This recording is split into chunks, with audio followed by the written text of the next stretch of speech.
The dust rose in lazy spirals around Xavier Vaughn's boots as he rode into Winnemucca, Nevada, on a scorching afternoon in July of 1878, never imagining that the sight of a woman surrounded by wildflowers would change the entire course of his life. He had been riding for 3 weeks straight, moving cattle from a ranch in Colorado to new grazing lands in northern Nevada. His body ached from long days in the saddle, and his throat felt like sandpaper despite the water in his canteen. The town appeared before him like a mirage, its wooden buildings shimmering in the heat, and he urged his horse forward with a gentle nudge of his heels. Winnemucca was bigger than he expected, a mining town that had grown fat on silver and the constant stream of travelers heading west. The main street bustled with activity even in the afternoon heat. Miners with dirt-stained faces stumbled out of saloons, merchants hawked their wares from storefronts, and women in bonnets hurried along the wooden sidewalks with baskets on their arms. But it was none of these that caught Xavier's attention. At the corner of the main street, just outside the general store, stood a young woman with a wooden cart full of the most vibrant flowers Xavier had ever seen. Even from a distance, he could make out the brilliant yellows of sunflowers, the deep purples of wild iris, the soft pinks of primrose. She wore a simple dress the color of cream, with her auburn hair pulled back in a practical bun, though several rebellious strands had escaped to frame her face. She was calling out to passers-by, her voice clear and melodic even over the din of the busy street. Xavier found himself pulling his horse to a stop, unable to look away. There was something about the way she held herself, the brightness in her eyes as she tried to interest a portly gentleman in a bouquet, the graceful movements of her hands as she gestured to her flowers. When the man shook his head and walked away, Xavier saw her shoulders slump just slightly before she straightened them again, determination settling over her features.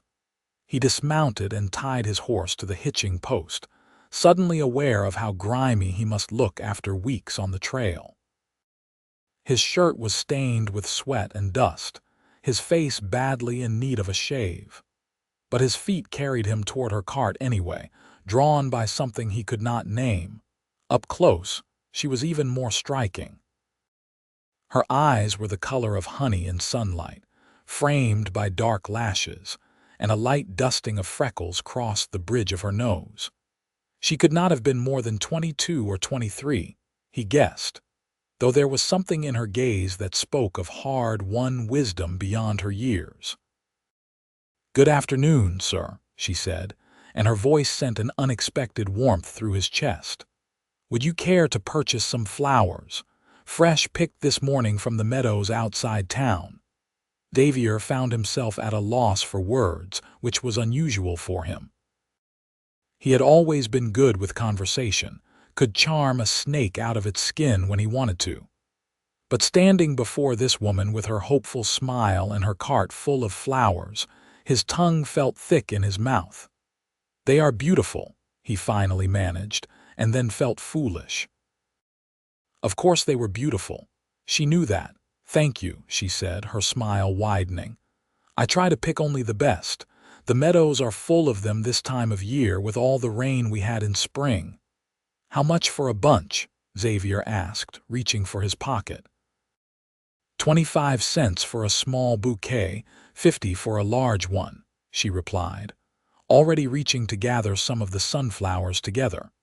Xavier looked at the cart, at the abundance of flowers that filled it to overflowing. He thought of the money in his pocket, the wages he had saved from 3 months of hard work. He thought of how her face had fallen when that other man had walked away. He thought of how rarely he had seen anything so beautiful in all his travels across this harsh land. How much for all of them? He heard himself say, her hands stilled, a half-formed bouquet clutched in her fingers. "Pardon, all the flowers," Xavier said, his heart pounding. How much would you want for every last one? She stared at him, those honey-colored eyes wide with surprise. Sir, that would be. I have nearly $40 worth of flowers here. That is a great deal of money. I have it, Xavier said, and he did. Barely. It would leave him with almost nothing, but the words were already out of his mouth, and he found he did not want to take them back. But what would you do with so many flowers? She asked, clearly bewildered. Xavier had not thought that far ahead. His mind raced. I have been on the trail for a long time, he said. I have not seen anything pretty in weeks, and you have the prettiest flowers I have ever laid eyes on. A blush crept into her cheeks, and Xavier realized how his words might have sounded. He felt heat rise in his own face. I mean to say, he continued, fumbling, that your flowers are exceptional and I would like to purchase them all, if you are willing to sell them. She bit her lower lip, considering. He could see her mind working, could almost feel her weighing the offer. $40 was a fortune for a flower seller. He wondered what she needed the money for, what circumstances had brought her to this street corner with a cart full of wildflowers. My name is Rosalind Harper, she said suddenly. If you are going to buy my entire stock, I think we should at least know each other's names. Xavier Vaughn, he replied, and something in his chest loosened at the exchange. Pleased to make your acquaintance, Miss Harper. It is Mrs. Harper, actually, she said, and Xavier felt his heart sink. Of course she was married. A woman this lovely would be. Though I am a widow, she added quickly, perhaps seeing something in his expression. My husband passed 2 years ago. I am sorry for your loss, Xavier said, and meant it. Thank you, Rosalind replied. He was a good man. She paused, then seemed to come to a decision. Very well, Mr. Vaughn. If you truly wish to purchase all my flowers, I will sell them to you for $40. Xavier pulled out his billfold and counted out the money.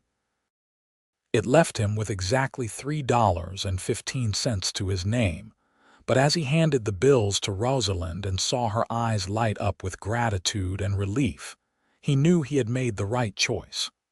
What will you do with them? She asked again as she tucked the money carefully into a small purse at her waist. I suppose I will start by carrying them, Xavier said with a grin. After that, I will figure it out. Rosalind laughed, a sound like water over stones, clear and bright. You are a strange man, Mr. Vaughn. But I thank you. This money means more to me than you know. If you do not mind my asking, Xavier said, why do you sell flowers? It seems like hard work for uncertain profit. The smile faded slightly from her face. My husband left me a small house on the edge of town, but little else. I need to earn my keep somehow, and I have always loved flowers. They grow freely in the meadows, so my only cost is my time and effort in gathering them. She shrugged. Some days I sell well, other days not so much, but it is honest work and I am grateful for it. Xavier nodded, understanding. The West was full of people trying to scratch out a living however they could. Well, today you have sold very well indeed. Thanks to you, she said. I confess, I was worried about making my rent this month. You have saved me considerable anxiety. They stood there for a moment, neither quite ready to part ways. Xavier was acutely aware of how foolish he must seem, a dusty cowboy covered in trail grime, having just spent nearly all his money on flowers. But when Rosalind looked at him, he did not see judgment in her eyes. Only curiosity and something that might have been the beginning of interest. Mr. Vaughn, she said slowly, I do not make a habit of this, but would you allow me to buy you a cup of coffee, as a thank you for your generosity? There is a respectable establishment just down the street. Xavier felt his pulse quicken.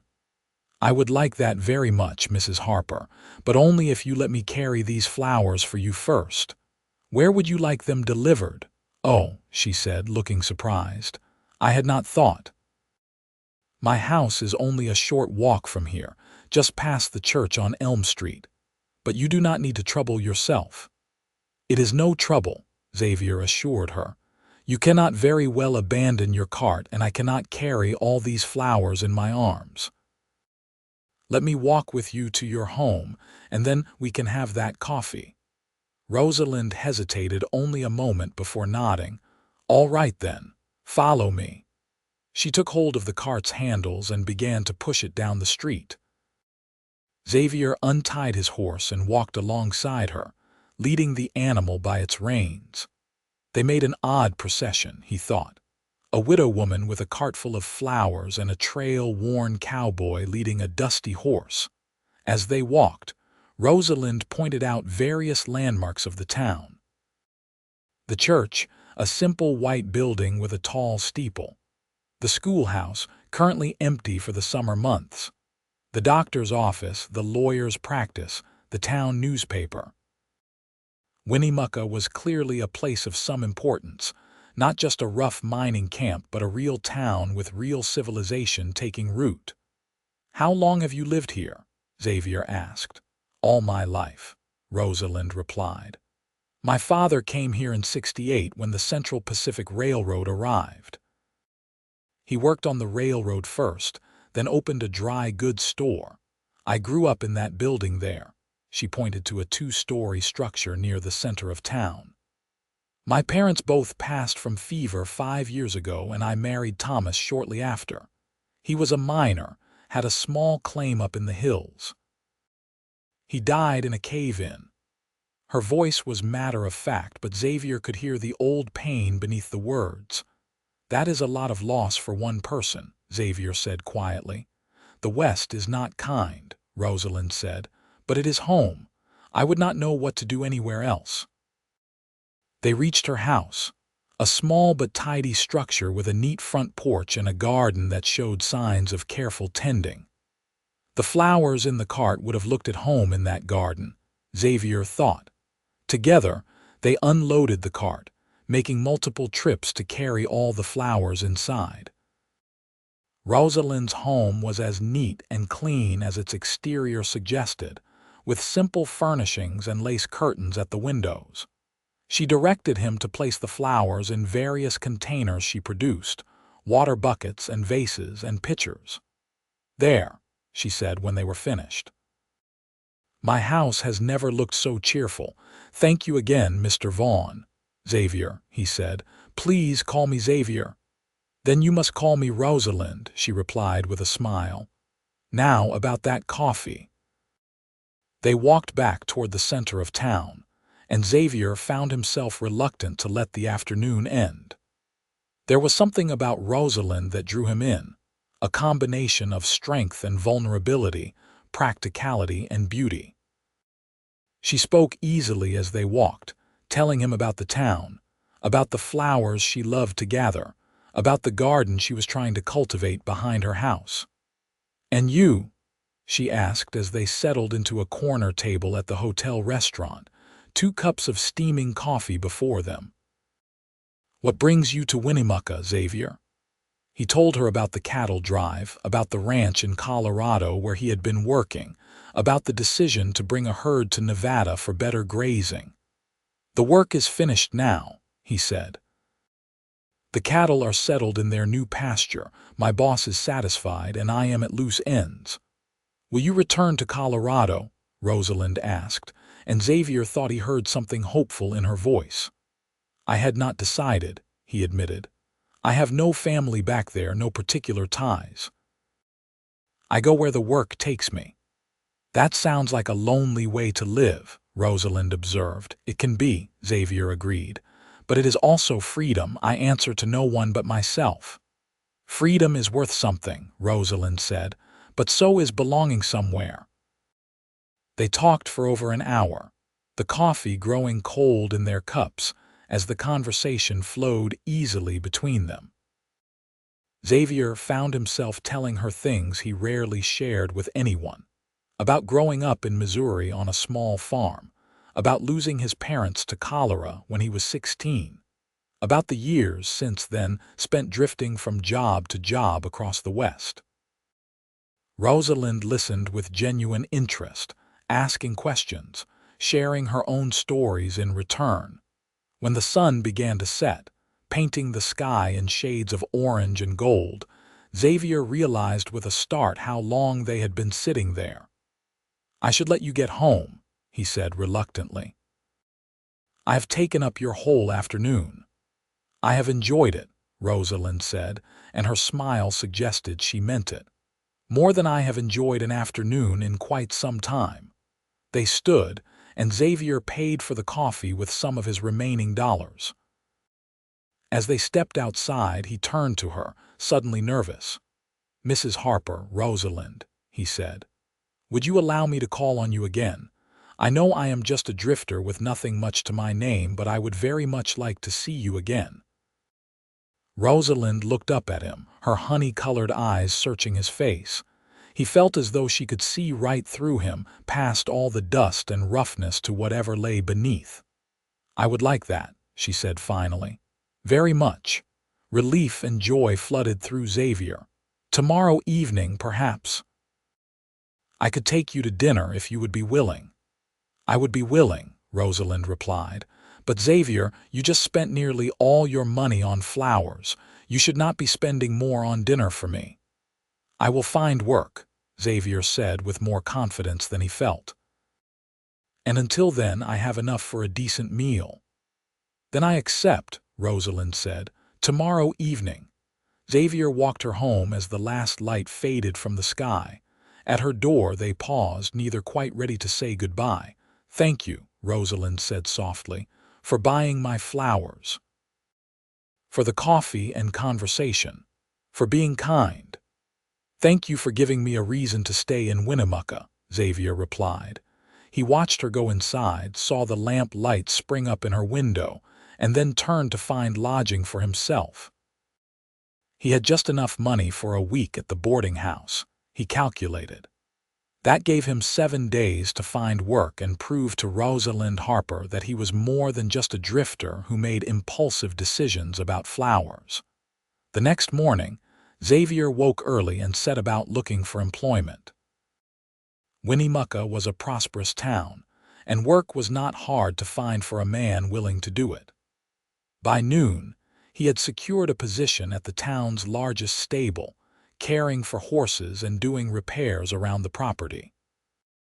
The pay was decent, and it came with a small room above the stable, which would save him boarding house fees.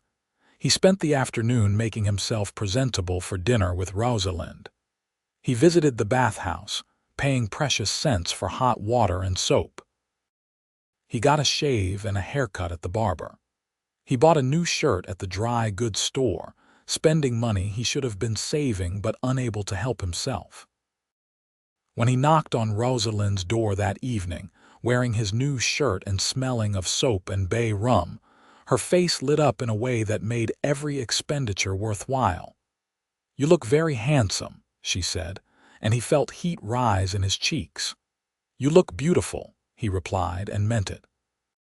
She wore a dress of deep blue that brought out the warmth in her eyes, and she had done something different with her hair, pinning it up in an elegant style.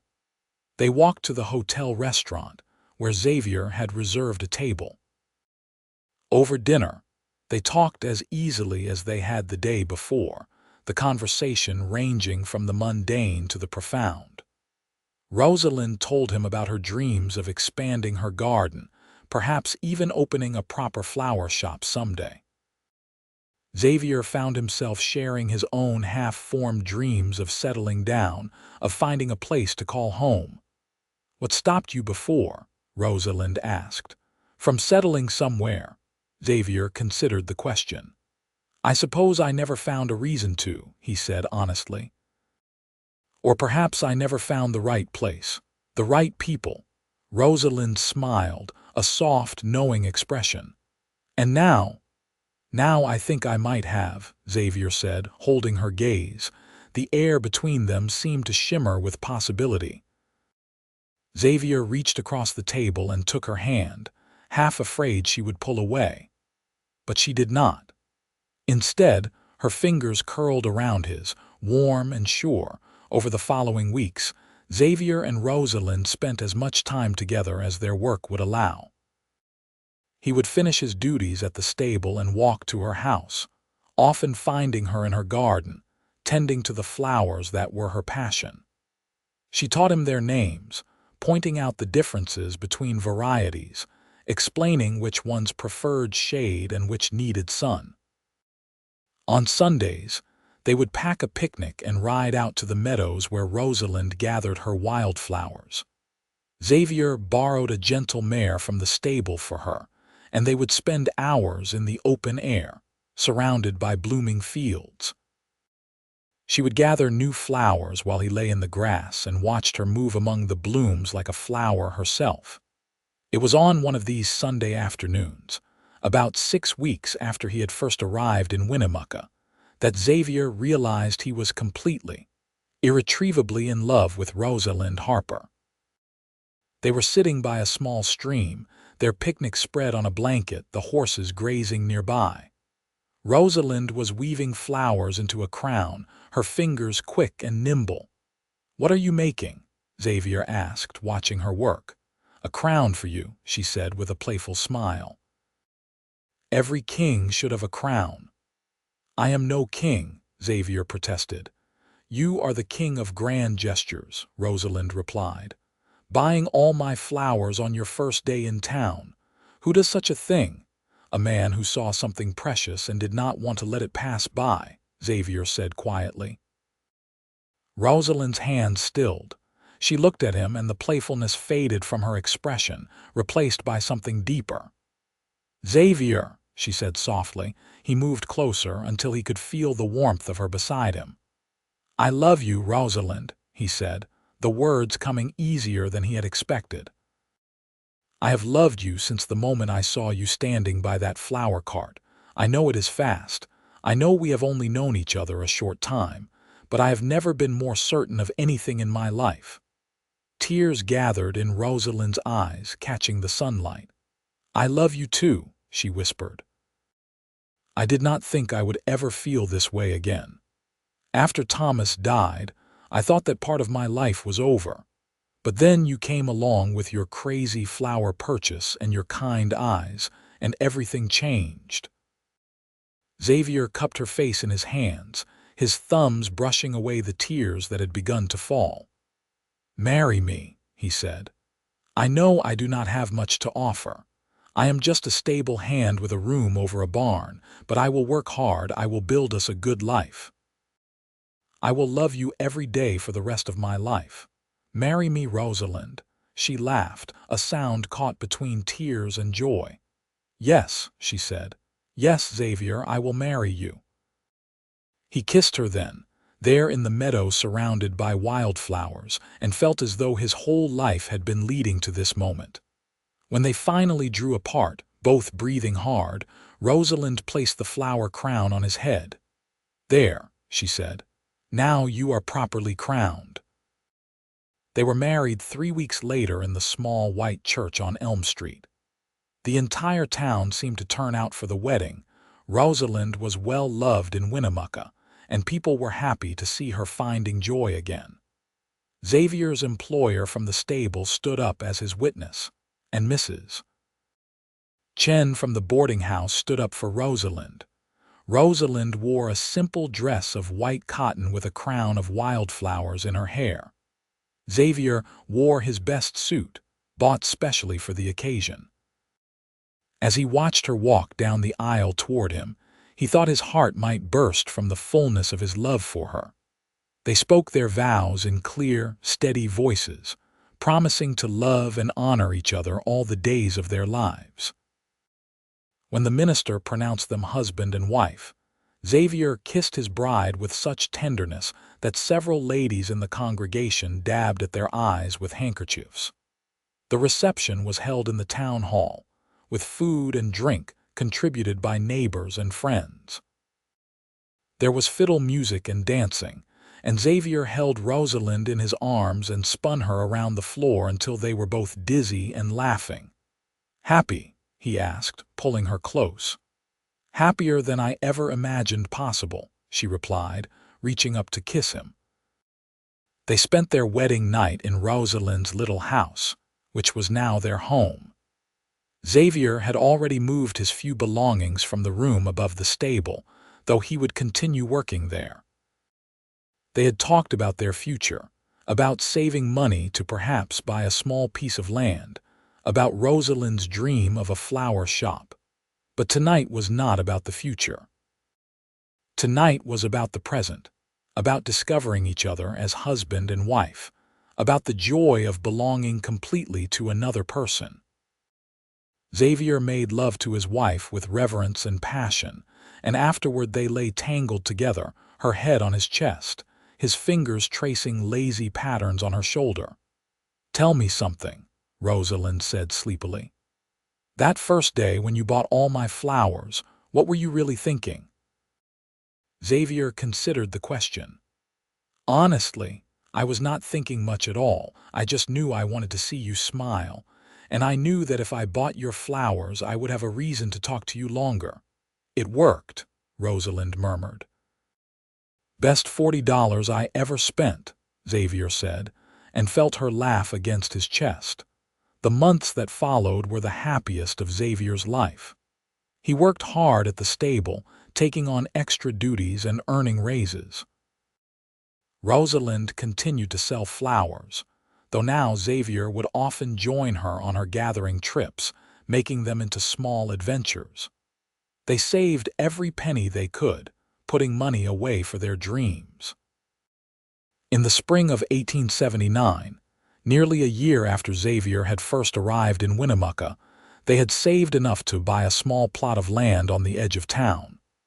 It was not much, just 2 acres, but it had good soil and a natural spring. Rosalind immediately began planning her garden, sketching out where different flowers would go, imagining the beds and borders. Xavier built a greenhouse with his own hands, working evenings and weekends to construct a sturdy frame and carefully fitted glass panes. When it was finished, Rosalind cried with happiness. Now she could grow flowers year-round, could nurture delicate varieties that would never survive the harsh Nevada winters. They also built a small shop at the front of their property, facing the road into town. It was simple but charming, with wide windows to let in the light and shelves for displaying arrangements. Rosalind painted a sign herself, "Harper's Flowers."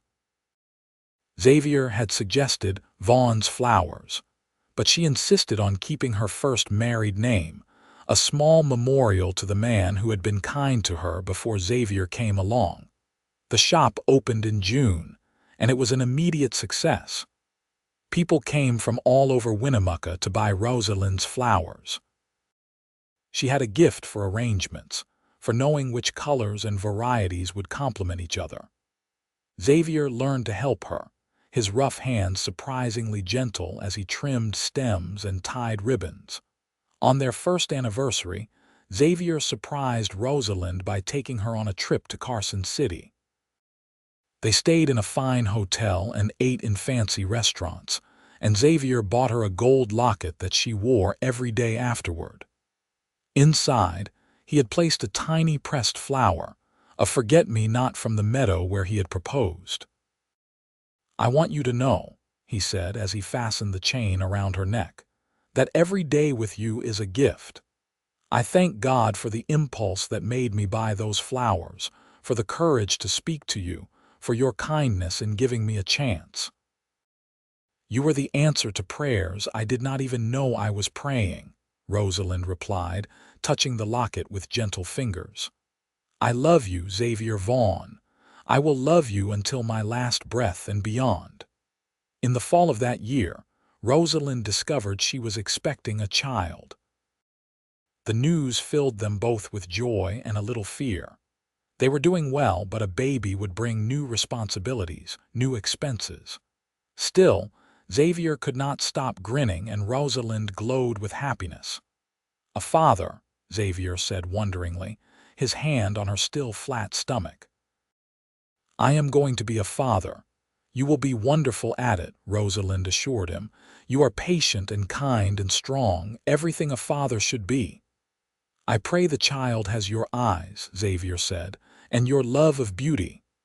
"I pray the child has your heart," Rosalind replied. The pregnancy progressed smoothly. Rosalind worked in the shop and garden as long as she was able, and when she finally had to rest, Xavier took over more of the duties. He was not as skilled at arrangements, but customers seemed to appreciate his earnest efforts. In May of 1880, on a warm spring morning with flowers blooming all around their property, Rosalind gave birth to a healthy baby boy. They named him William Thomas Vaughn, the middle name in honor of Rosalind's first husband. Xavier held his son for the first time with tears streaming down his face, overcome by the perfection of the small life cradled in his arms. "He is beautiful," Xavier whispered, "just like his mother." "He has your nose," Rosalind said with a tired smile from the bed. "Poor child," Xavier joked, and Rosalind laughed, then winced. "Do not make me laugh," she said. "It hurts." "Rest," Xavier told her. "I will take care of everything," and he did. Xavier proved to be a devoted father, rising in the night for feedings, changing diapers without complaint, walking the floor with William when he fussed. Rosalind would watch him with their son and feel her heart overflow with love. "Sometimes I cannot believe this is my life," she told him one evening as they sat together on the porch, William asleep in her arms. "2 years ago I was alone, struggling to make ends meet, wondering what would become of me. Now look. A husband I adore, a beautiful son, a thriving business. How did I become so blessed?" "We are both blessed," Xavier said, putting his arm around her. "I was drifting, lost, going nowhere. You gave me a purpose. You gave me a home." William grew into a lively, happy child. He took his first steps in the flower shop, tumbling into a bucket of daisies and coming up laughing. He said his first word on a sunny morning in the garden, pointing at a butterfly and clearly saying, "Pretty." Rosalind and Xavier looked at each other and grinned, not surprised that their flower-loving son's first word would be an appreciation of beauty. The years passed in a rhythm of seasons. Springs meant planting and gathering wildflowers. Summers were for tending the gardens and serving the steady stream of customers. Falls brought harvests and preparations for winter. Winters were quieter, with work focused in the greenhouse, growing the delicate varieties that commanded higher prices. The business continued to thrive. They hired help, 2 local girls who needed work and proved to have steady hands and good eyes for color.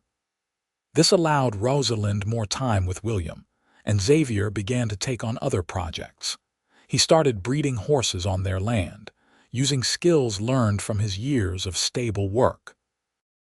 The horses did well in Nevada's dry climate, and soon he had built a second income stream for the family. When William was 4, Rosalind became pregnant again. This time they had a daughter, whom they named Eleanor Rose Vaughn. She had Xavier's dark hair and Rosalind's honey-colored eyes, and she wrapped her father around her tiny finger from the moment she was born.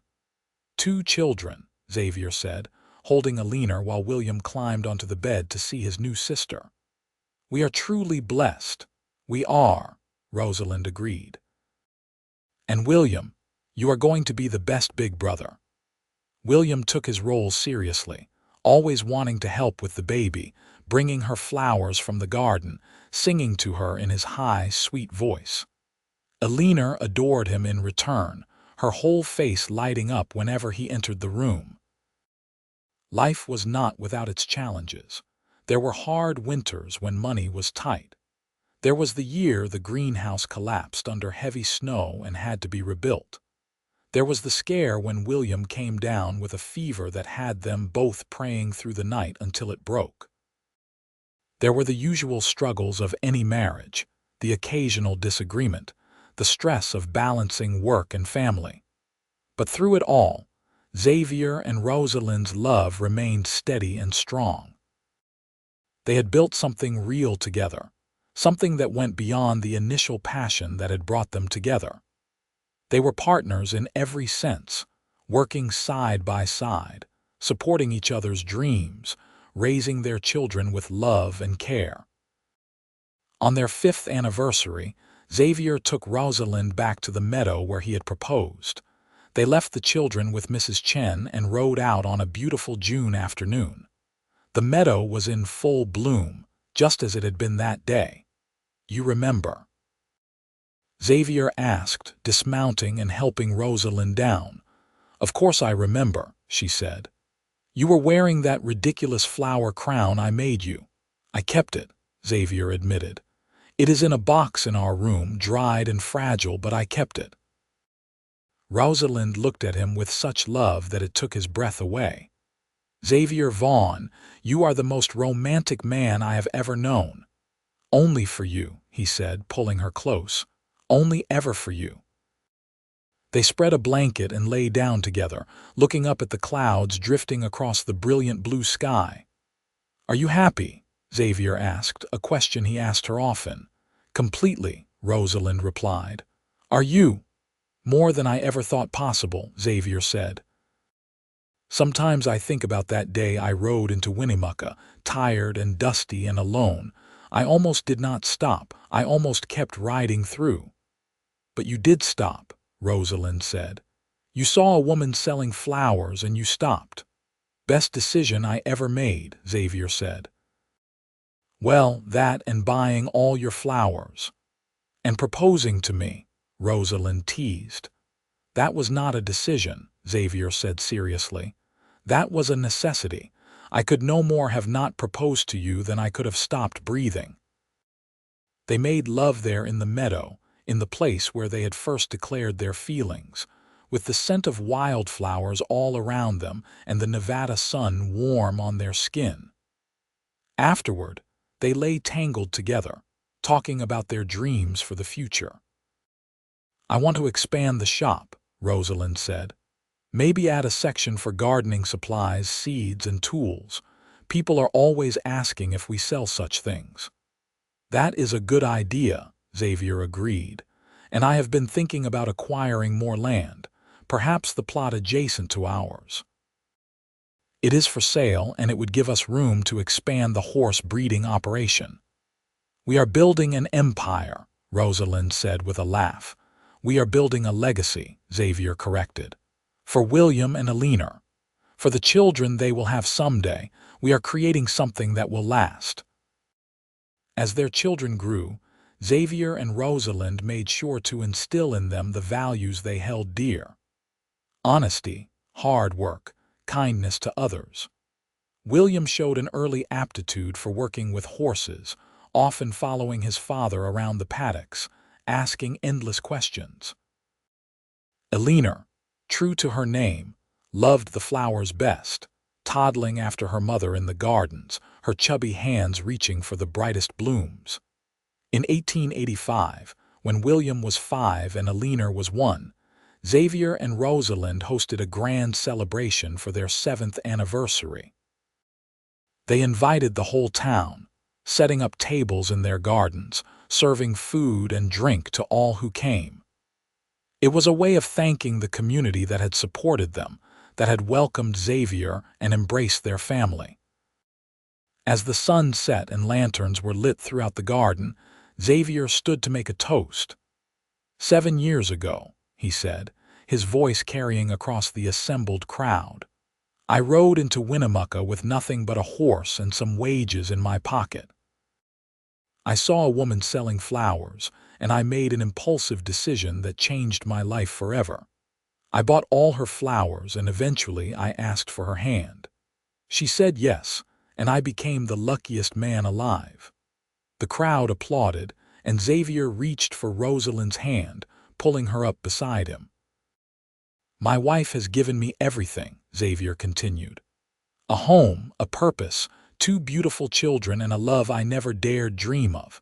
To Rosalind, the flower of my life, the answer to every prayer." "To Rosalind," the crowd echoed, raising their glasses. Rosalind was crying but smiling too. "To Xavier," she said when the noise died down. "The man who saw value in a cart full of flowers and in the woman selling them. The man who chose to stay when he could have kept drifting. The man who built this life with me, board by board, bloom by bloom. I love you, Xavier Vaughn, today and always."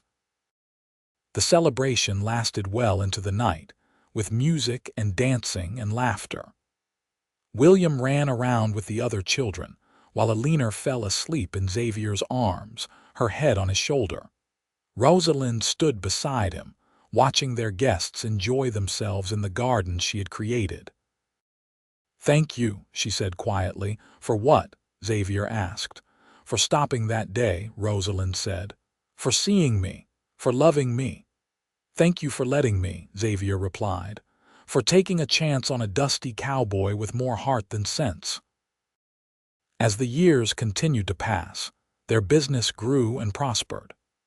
The expansion Rosalind had dreamed of became reality, with the shop now offering seeds, gardening tools, and even small landscaping services.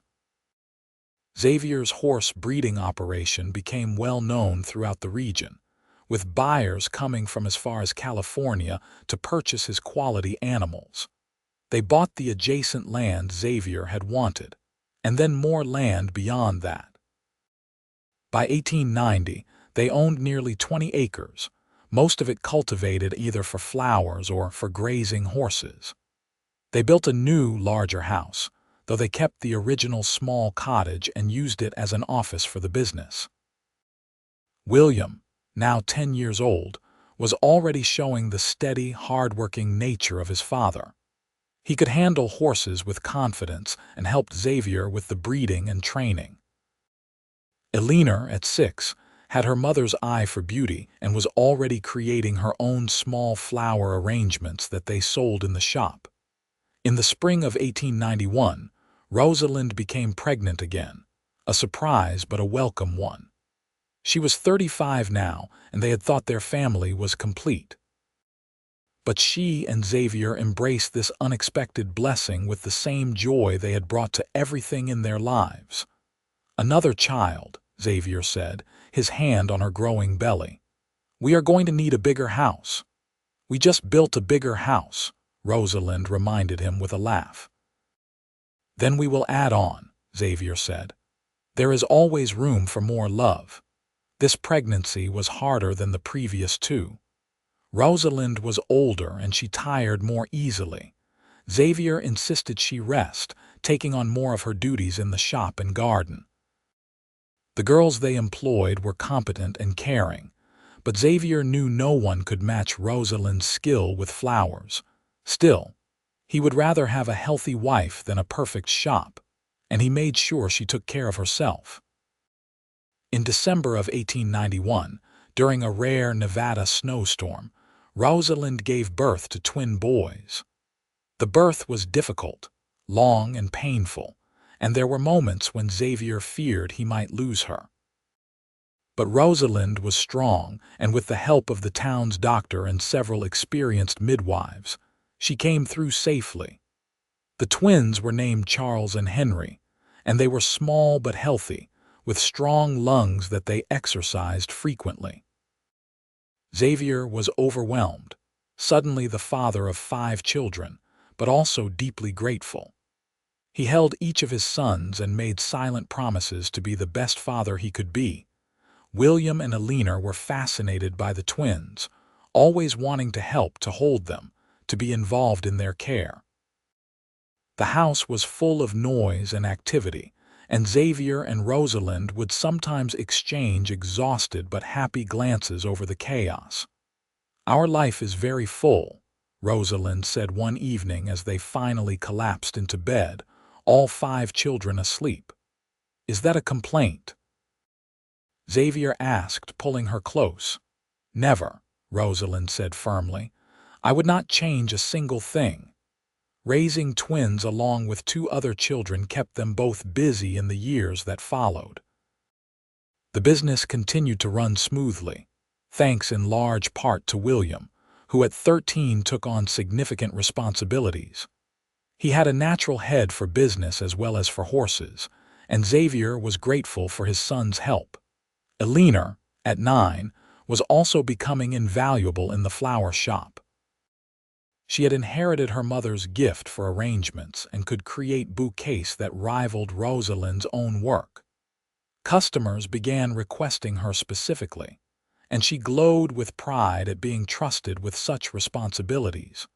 The twins, as they grew from babies to toddlers, were a handful. Charles was quieter, more contemplative, content to play alone for hours. Henry was boisterous and adventurous, always getting into some kind of mischief. Together, they kept Xavier and Rosalind on their toes. In 1895, as they celebrated their 17th anniversary, Xavier reflected on how much their lives had changed since that first day in Winnemucca. 17 years, he said to Rosalind as they sat on the porch of their home, watching the sun set over their land. It feels like both a lifetime and no time at all. I know what you mean, Rosalind said. Sometimes I am still that young widow selling flowers on the street corner, and sometimes I feel ancient like I have lived 100 years. You are more beautiful now than you were then, Xavier said, and he meant it. Age had added character to Rosalind's face, tiny lines around her eyes from years of smiling, silver threads in her auburn hair. To Xavier, each change was precious, a mark of the life they had lived together. You are still a romantic fool, Rosalind said fondly, but I love you for it. William, now 15, was becoming a young man. He had his father's height and his mother's coloring, and Xavier saw the way some of the girls in town looked at his son. It made him feel old and protective all at once. There will be time enough for courting later, Xavier told William when he caught the boy's eye lingering on the blacksmith's daughter. For now, focus on learning and growing. Yes, sir, William said, but Xavier saw the smile his son tried to hide. Eleanor, at 11, was all tomboy energy and flower child sweetness. She could ride as well as her brother and work as hard as any adult, but she also had a tender heart that broke over injured birds and wilted flowers. The twins, at 4, were starting to develop distinct personalities beyond Charles's quiet and Henry's chaos. Charles showed an early interest in reading and would sit for hours looking at books, even though he could not yet read most of the words. Henry was drawn to anything mechanical, always taking things apart to see how they worked. We have quite a collection of children, Xavier said to Rosalind one evening.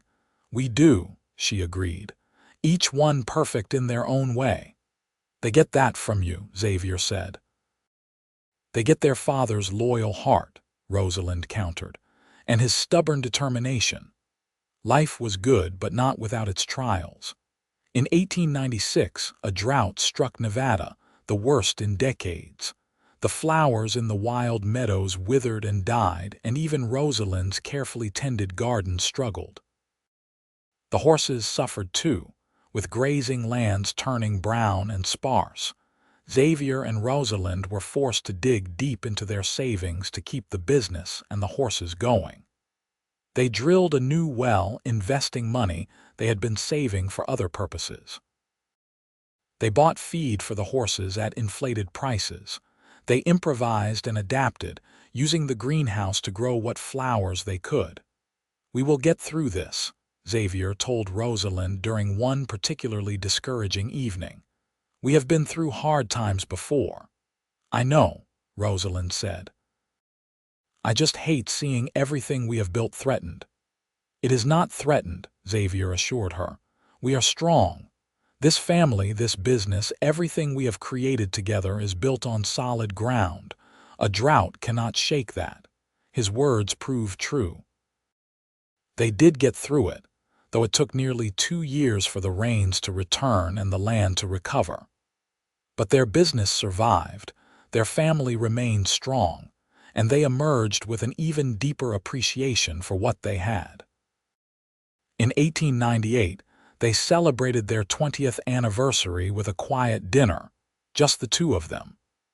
The children were old enough to be left for an evening, with William at 17 responsible enough to watch his siblings. Xavier took Rosalind to the finest restaurant in Winnemucca, and they sat across from each other, still able to talk for hours as easily as they had on that first afternoon over coffee. 20 years, Rosalind marveled. Half my life I have been your wife. The better half, Xavier said with a smile. Definitely the better half, Rosalind agreed. Xavier, do you ever regret it, giving up your freedom, settling down so young? Never, Xavier said without hesitation. Not for a single moment. You gave me freedom, Rosalind. Freedom from loneliness, from purposelessness. Freedom to be fully myself, to build something lasting, to love and be loved. That is the only freedom that matters. Rosalind reached across the table and took his hand. I love you, she said, more now than even on the day we married. Love grows, I have learned. It deepens and matures and becomes something richer with time. Like a garden, Xavier said.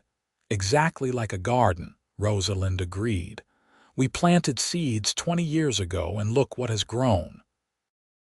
As the new century approached, Xavier and Rosalind found themselves in the pleasant position of watching their children grow into capable young adults. William, at 19, was virtually running the horse breeding operation on his own. He had a gift for it, an intuitive understanding of bloodlines and breeding that resulted in some of the finest horses in Nevada. Eleanor, at 15, managed much of the flower shop. She had expanded the business in new directions, creating preserved flower arrangements that could last for years, experimenting with new varieties in the greenhouse. She had her mother's artistic eye combined with a shrewd business sense that impressed Xavier. The twins, at 8, were still young but already showing promise. Charles had taught himself to read and devoured every book he could get his hands on. Henry had built a working water wheel in the stream that ran through their property, impressing his father with his mechanical aptitude. We have raised good children, Xavier said to Rosalind as they lay in bed one night in the summer of 1899. We have, Rosalind agreed. I am proud of them, proud of us for raising them well. They will do great things, Xavier predicted. William will build the horse operation into something significant. Eleanor will take the flower business to new heights. And the twins, who knows what they will accomplish. Whatever they do, they will know they are loved, Rosalind said. That is the most important thing we can give them. The year 1900 arrived with celebrations across the country. A new century, full of promise and possibility.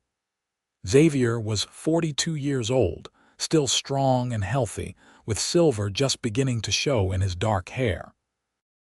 Rosalind was 44, still beautiful, still passionate about her flowers and her family. They attended the town's New Year celebration with all 5 children, watching fireworks light up the Nevada sky. As the clock struck midnight, Xavier pulled Rosalind close and kissed her, not caring who might see. To the next century, he said, and to spending it with you, to us, Rosalind replied, and to the life we have built. William married in 1902, choosing a sweet-natured girl named Sarah who shared his love of horses. The wedding was a grand affair, held in the gardens of the Vaughn property, with flowers everywhere and the whole town in attendance. Xavier watched his eldest son exchange vows and remembered his own wedding day, the certainty he had felt, the joy. He is happy, Rosalind said, standing beside him. As happy as I was, Xavier agreed. As happy as I am. Eleanor showed no interest in marrying yet, too focused on her work and her dreams of expanding the flower business even further. She wanted to start shipping flowers to larger cities, to build a reputation beyond Winnemucca. Xavier and Rosalind supported her ambitions, proud of her drive and vision. The twins were growing like weeds, all long legs and boundless energy. They would be teenagers soon, Xavier realized with some amazement. Where had the time gone? In 1905, William and Sarah gave Xavier and Rosalind their first grandchild, a girl they named Lily Rose. Holding his granddaughter for the first time, Xavier felt a rush of emotion so powerful it brought tears to his eyes. "A grandfather," he said wonderingly. "I am a grandfather." "And I am a grandmother," Rosalind said, peering over his shoulder at the baby. "Oh, Xavier, she is perfect." "Just like her grandmother," Xavier said, and Rosalind laughed. Lily was the first of several grandchildren. William and Sarah had 3 more children over the next few years, giving Xavier and Rosalind a total of 4 grandchildren through their eldest son. Eleanor eventually married in 1907, at the age of 23. She chose a quiet, scholarly man named Robert who worked as a surveyor. He supported Eleanor's business ambitions and even helped her expand, using his surveying skills to help plan the new greenhouses and shipping facilities she wanted to build. The twins, now teenagers, were both courting girls from town, much to their parents' amusement. "Remember when you told William there would be time enough for courting later," Rosalind reminded Xavier. "Now look, we have grandchildren." "Time moves too fast," Xavier said. "It seems like yesterday you were selling flowers on that street corner." "Almost 30 years ago," Rosalind marveled. "We have been married nearly 30 years, Xavier." Their 30th anniversary in 1908 was a major celebration. The whole family gathered, children and grandchildren, along with friends and business associates from across the region. Tables were set up across the Vaughn property, and there was food and music and dancing late into the night. Xavier gave a speech, his voice strong despite his 50 years. "30 years ago," he began, "I made the best decision of my life. I bought all the flowers from a beautiful woman's cart, and when that was not enough, I bought her heart with the only thing I had to offer, my own heart in return. Rosalind, you have been my partner, my love, my home for 3 decades. Everything good in my life traces back to you. Our children, our grandchildren, this business we built, this legacy we are creating, all of it exists because you said yes when I asked for your hand." There was not a dry eye in the crowd as Xavier raised his glass. "To my wife, my love, my Rosalind. May we have 30 more years together, and may each one be as blessed as those that have passed." Rosalind stood and embraced him, and the crowd erupted in applause. Their children came forward to hug them both, and the grandchildren, too young to fully understand but caught up in the emotion, joined the embrace. It was a perfect moment, Xavier thought. A culmination of everything they had built together. The years continued to unfold. The business thrived under the next generation's management, with William and Eleanor both proving to be even more capable than their parents. The horse breeding operation expanded to include training services, and Eleanor's flower business now shipped arrangements to San Francisco and other major cities.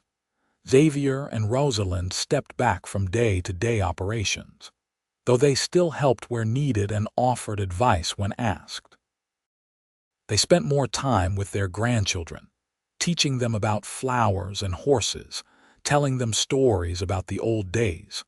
Charles and Henry both married within a year of each other, Charles to a school teacher and Henry to the daughter of a mining engineer. Both couples settled near Winnemucca, keeping the family close together. By 1915, Xavier and Rosalind had 11 grandchildren, with more likely on the way. Their house was always full of noise and activity when the family gathered, which was often. Sunday dinners were a tradition, with 3 generations of Vaughns crowding around the large table Xavier had built years ago. "Did you ever imagine this?" Rosalind asked Xavier one Sunday as they watched their children and grandchildren fill their home. All of this from one impulsive purchase of flowers. I imagined loving you, Xavier said. I imagined building a life with you. But this, he gestured at the scene before them, this exceeds my wildest dreams. Rosalind leaned against him, and he put his arm around her, a gesture so familiar after nearly 40 years of marriage that it was as natural as breathing. We did well, she said softly. We did, Xavier agreed. We did very well indeed. In 1918, they celebrated their 40th anniversary. Xavier was 60 and Rosalind was 62, both still healthy and active despite the years. The anniversary celebration was even larger than the 30th, with family coming from across Nevada and beyond.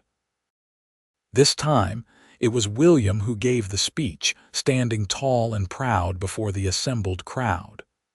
My father once told me the story of how he met my mother, William said.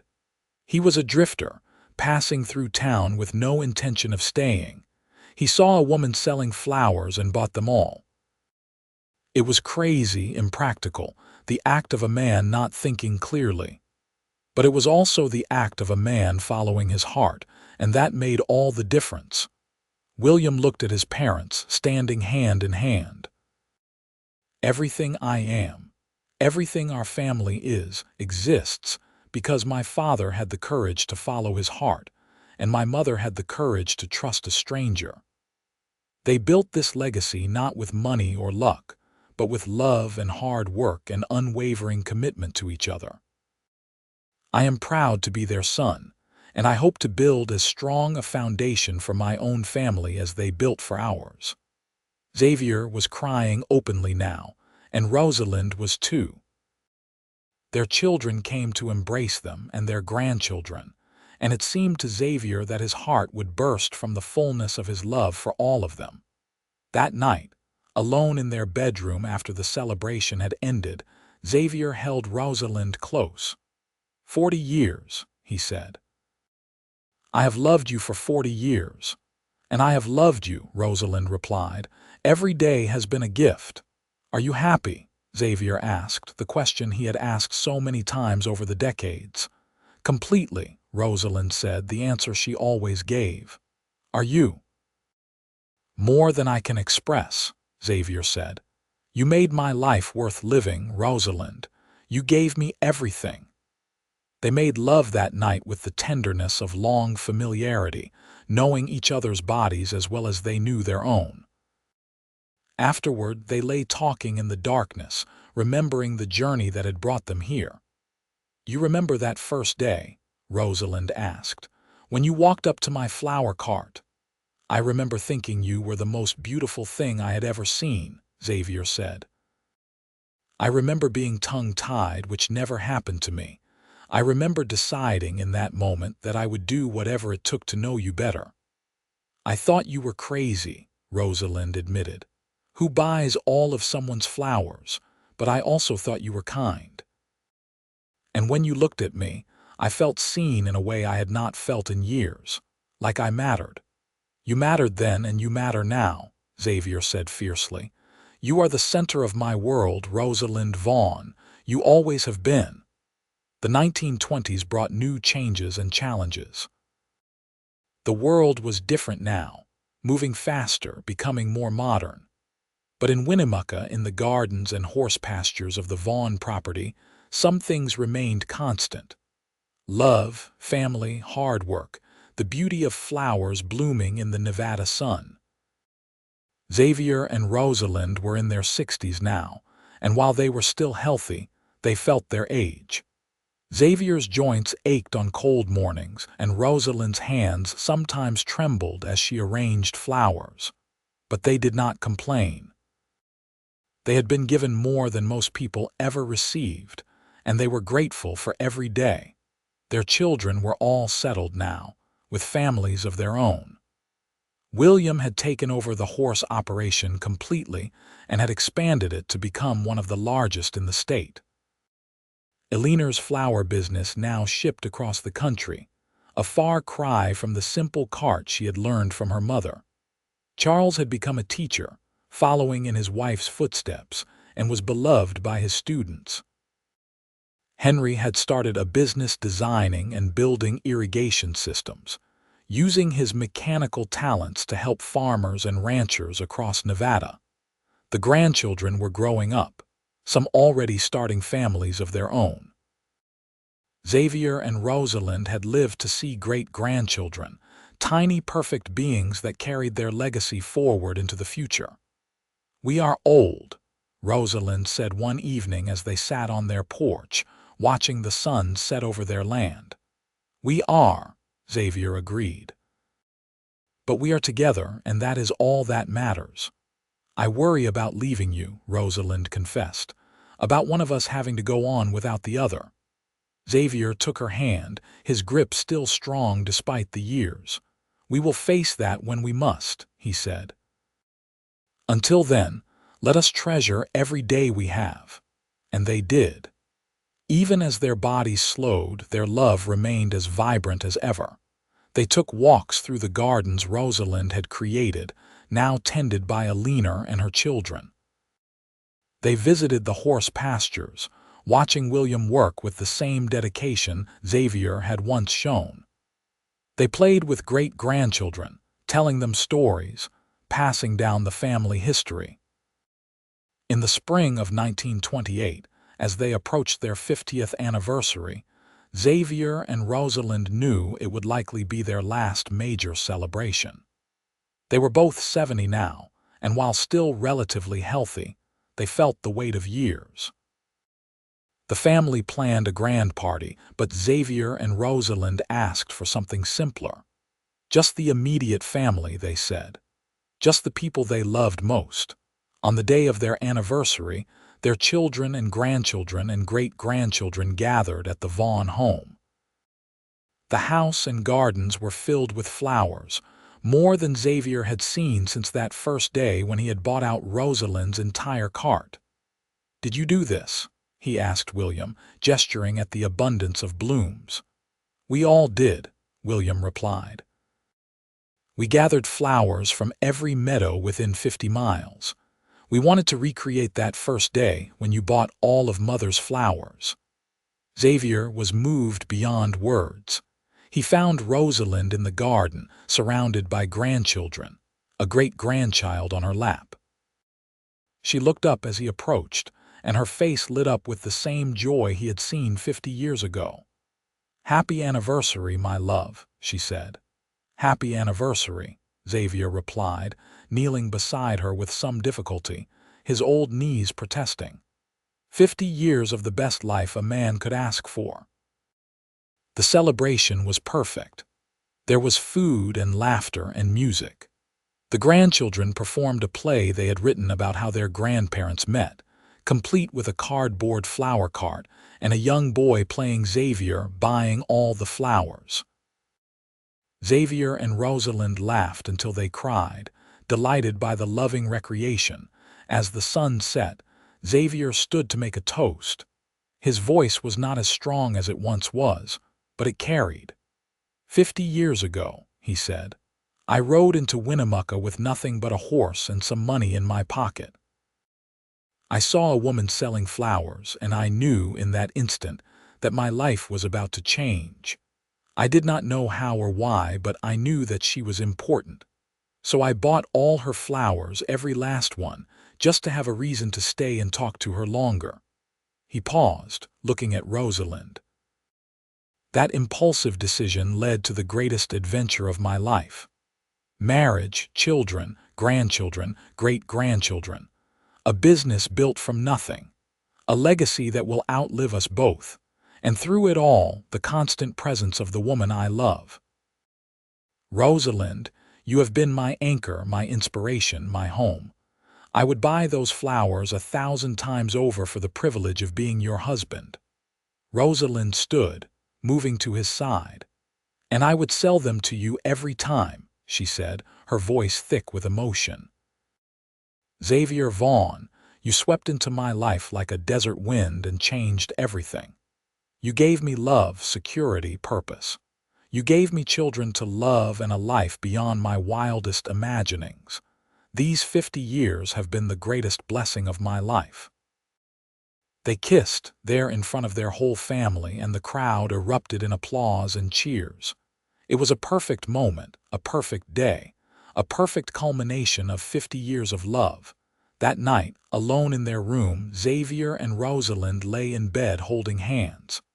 "50 years," Rosalind whispered. "It went so fast. And yet I remember every moment," Xavier said. "Every laugh, every tear, every quiet evening sitting together, it is all precious to me." "I am tired," Rosalind admitted. "So very tired." "Then rest," Xavier said, pulling her close. "I am here, I will always be here." They fell asleep that way, wrapped in each other's arms, and it was peaceful and right. Xavier woke in the early morning hours to find that Rosalind had passed in her sleep, peacefully, without pain. She looked serene, a slight smile on her face, and Xavier knew that she had gone gently into that good night. He held her for a long time, tears streaming down his face, grateful that they had been given 50 years together, devastated that it had to end. He thought of that first day, of the flowers, of the impulsive decision that had changed everything. He thought of all the moments since, the joy and the sorrow, the laughter and the tears, all of it precious beyond measure. When the sun rose, he finally released her and went to wake William. The family gathered, and there was much grief, many tears. But there was also gratitude for a life well lived, for a love that had been an example to them all. Xavier lived for 3 more years after Rosalind's passing. He spent his days in the garden she had created, tending her flowers, remembering. His children tried to get him to move in with one of them, but he refused. This was his home, the home he had built with Rosalind, and he would stay here until the end. He told stories to his great-grandchildren, teaching them about their grandmother, about the love that had built this family. He worked when he was able, his hands still knowing the way to arrange flowers, to gentle a nervous horse. On a spring morning in 1931, Xavier woke feeling peaceful. He dressed slowly, then walked out to the garden. The flowers were in full bloom, vibrant and beautiful, just as Rosalind had always loved them. He sat on the bench he had built years ago, looking out over the land they had cultivated together. He thought of Rosalind, of the day he had first seen her, of the decision that had changed his life. He thought of their children, their grandchildren, their great-grandchildren, all the love that had flowed from that one impulsive act. "I am coming, my love," he whispered to the wind. "Wait for me." And there, surrounded by flowers, with the Nevada sun warm on his face, Xavier Vaughn closed his eyes for the last time, a smile on his lips. The family buried him beside Rosalind in the town cemetery, in a plot overlooking the meadow where he had proposed to her so many years before. The headstone was simple but elegant, carved with both their names and a single line. "Together forever, in love and flowers." The Vaughn legacy lived on.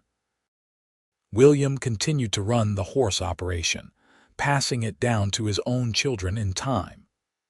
Elinor's flower business became one of the largest in the West, a testament to the woman who had started with nothing but a cart of wildflowers. Charles and Henry built their own successful lives, raising families and contributing to their community. And all of them, every child and grandchild and great-grandchild, knew the story of how it all began. A cowboy riding into town, a woman selling flowers, an impulsive purchase. A question asked and answered. A love that had built a dynasty. In the years that followed, the story became legend in Winnemucca. People would point out the old Vaughn property, now expanded and prosperous, and tell the tale of Xavier and Rosalind. The flower shop still stood, now run by Elinor's children, and there was a small plaque inside that told the story of its founding. The meadow where Xavier had proposed became a favorite spot for young couples, who would ride out there to exchange their own promises of love. The town itself grew and prospered, but it never forgot the cowboy who had stopped for flowers and ended up building a legacy. Decades later, when Alina was an old woman herself, she would sit with her grandchildren and tell them the story. "Your great-grandfather," she would say, "was not a rich man or a powerful man when he came to Winnemucca. But he was a man who knew love when he saw it, and he had the courage to reach for it. He taught us all that the best investments we can make are not in money or property, but in the people we love." She would show them the preserved flowers from that first cart, carefully kept in a glass case in the shop. She would point out the locket her mother had worn, with the tiny pressed forget-me-not inside. She would tell them about the flower crown, fragile and faded but still intact, that her father had kept all those years. "Love," she would say, "is the only thing that truly lasts. Everything else fades, but love remains. Remember that and live your lives accordingly." And they did. Generation after generation of Vaughns carried forward the legacy of Xavier and Rosalind. They built businesses and raised families, and contributed to their communities, but more than that, they loved. They loved deeply and truly, following the example set by their ancestors. The story of the cowboy who bought all the flowers and asked for the woman's hand became more than just a family legend. It became a reminder of what was possible when people had the courage to follow their hearts. It became a testament to the power of love to transform lives and build legacies. In the garden of the Vaughn property, maintained through the generations, there grew a special section of flowers. These were descendants of the very blooms that Rosalind had sold that first day, carefully propagated and tended through the years. They bloomed every spring without fail, a living connection to the past, a reminder of where it all began. And sometimes, on quiet evenings when the light was just right, people swore they could see two figures walking hand in hand through the garden. An old couple, moving slowly, stopping to admire the flowers, their heads close together as they talked. Some said it was just tricks of the light, shadows, and imagination. Others knew better. Xavier and Rosalind Vaughn had built something that transcended death. Their love lived on in their descendants, in the businesses they had created, in the very soil of the land they had cultivated. And maybe, just maybe, a part of them remained too, forever walking through the gardens they had planted together, forever in love, forever home. The story that had begun with a simple transaction, with flowers and money changing hands on a dusty street corner, had grown into something magnificent. It had become a legacy of love, a testament to the power of following your heart, of taking chances, of building a life with someone you cherish. And every spring, when the flowers bloomed in the meadows around Winnemucca, people would remember. They would remember the cowboy who stopped for flowers and found forever. They would remember the widow who took a chance on a stranger and found happiness again. They would remember that love, true love, can transform everything. The Vaughn story became woven into the very fabric of Winnemucca, a part of its history and identity. Schools taught it as an example of how the town was built by people who had courage and heart. Young people learned from it, taking inspiration from the idea that one bold action can change the course of a life. And so the legacy continued, growing and expanding with each passing year, each new generation. The flowers still bloomed. The horses still ran in the pastures. The business still thrived. And at the center of it all, remembered and honored, were Xavier and Rosalind Vaughn, whose love had started it all. Their story had no end, not really. It lived on in every flower arrangement sold from the shop, in every horse bred on the ranch, in every child born into the Vaughn family. It lived on in the very air of Winnemucca, in the memories of its people, in the legends passed down through generations. A cowboy saw a woman selling flowers. He bought them all and asked for her hand. She said yes. And from that simple beginning, an empire of love was built, one that would last forever.